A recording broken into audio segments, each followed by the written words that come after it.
Estamos en línea ahora con Daniel Sapsay, abogado, profesor titular y director de posgrado de Derecho Constitucional en la Universidad de Buenos Aires. Fue presidente de la Asociación Argentina de Derecho Constitucional y de la Comisión de Juristas para la elaboración de un digesto jurídico argentino. También fue asesor por más de una década en la Comisión de Asuntos Constitucionales de la Cámara de Diputados y colaboró en los equipos legales del Bloque Radical durante la Convención Constituyente de 1994. Para recibirlo y hablar sobre los dichos del presidente en contra de los derechos de la comunidad LGTB, en este foro de Davos lo vamos a recibir escuchando una canción de Gloria Gaynor que lleva como título All Will Survive, un himno de la comunidad que relata el proceso de volverse fuerte enfrentando a quienes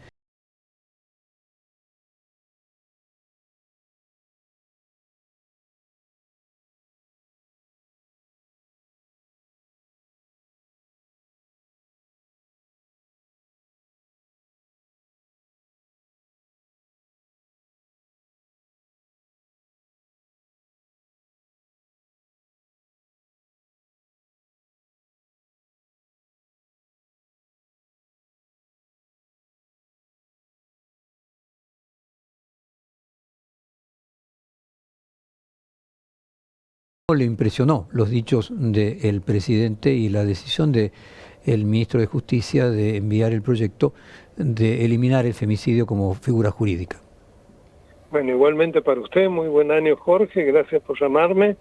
Desde mi punto de vista me espantó. Más allá de mi punto de vista, lo importante es ver técnicamente cómo ubico esta cuestión. Vayamos por partes. Primero, la figura del femicidio, que recordemos que es un delito, es decir, el asesinato de una mujer implicaba un agravante. Y eso fue en su momento aprobado por unanimidad. Entre quienes aprobaron por unanimidad, vale la pena recordar que fue Patricia Bullrich, que inclusive salía con pancartas y todo.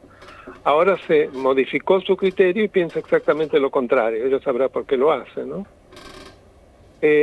Acá aparece primero, que abarca todas estas cuestiones, los que son el principio de progresividad y de no regresividad, que está contemplado, entre otras convenciones, en la Convención Americana de Derechos Humanos o Pacto de San José de Costa Rica, y que implica lo siguiente: cuando en materia de protección de un derecho se ha llegado a un determinado punto, ya no se puede descender en esa protección. Se puede sí elevar más la protección, pero no descender, que es lo que acá ocurre. Con lo cual, encontramos que en estos casos no solo hay anticonstitucionalidad, sino que también hay anticonvencionalidad, es decir, se violan convenciones internacionales que en la reforma del 94 le dieron además jerarquía constitucional, lo cual evidentemente es muy grave porque puede entrañar responsabilidad internacional del Estado argentino por incumplimiento de esas convenciones.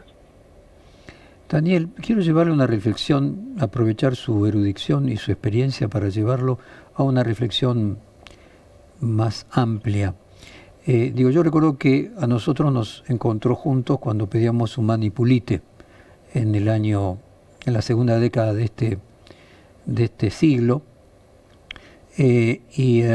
al mismo tiempo nos encontramos, por lo menos yo me encuentro de vuelta unidos en este espanto que enfrentamos. Puede ser que la verdadera oposición a una persona como Milei y la Libertad Avanza venga del verdadero liberalismo y no del kirchnerismo. Para mí no es el verdadero liberalismo, es el anarcocapitalismo. Es decir, es una ideología que además desconoce la existencia del Estado. Y el Estado es la base de una constitución, el Estado de Derecho. Por lo tanto, es destruir directamente toda institucionalidad democrática, lo cual me parece gravísimo, es dinamitarla, que se entronca exactamente parecido a lo que está haciendo toda la extrema derecha. El caso de Trump es muy claro, pero lo que aboga también Le Pen, Bolsonaro, etcétera, etcétera, y por supuesto el salvadoreño, que es otro personaje nefasto.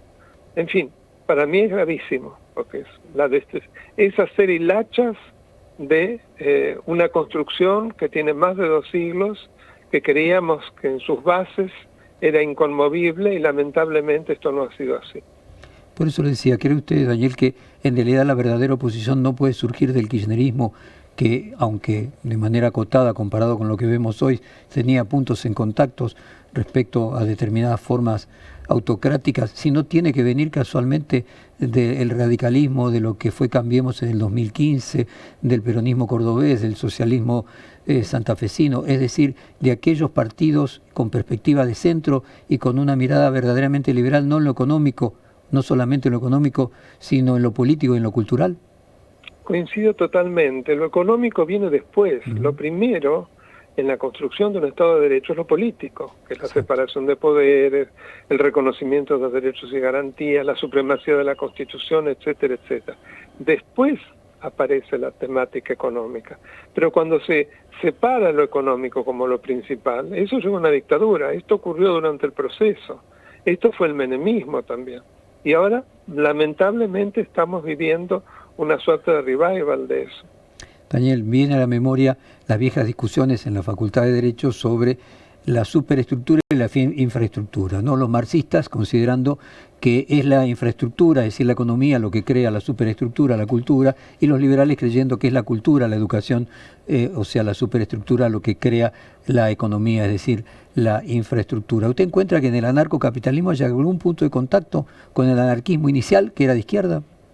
Curiosamente sí, porque los extremos terminan tocándose, ¿no es cierto? Exacto. En ambos casos lo que se está negando es precisamente, a mi modo de ver, el verdadero liberalismo, que integra, consagra todos esos contenidos de los que yo hablaba previamente. Daniel, un gusto hablar con usted, valoro su posición y además con todas sus credenciales muy importante en este momento. Le mando un fuerte abrazo, le deseo el mejor 2025. Muchísimas gracias. Otro por usted, un gran abrazo, Jorge, hasta pronto. Hasta pronto. Acabamos de hablar con el abogado constitucionalista Daniel Sapsay.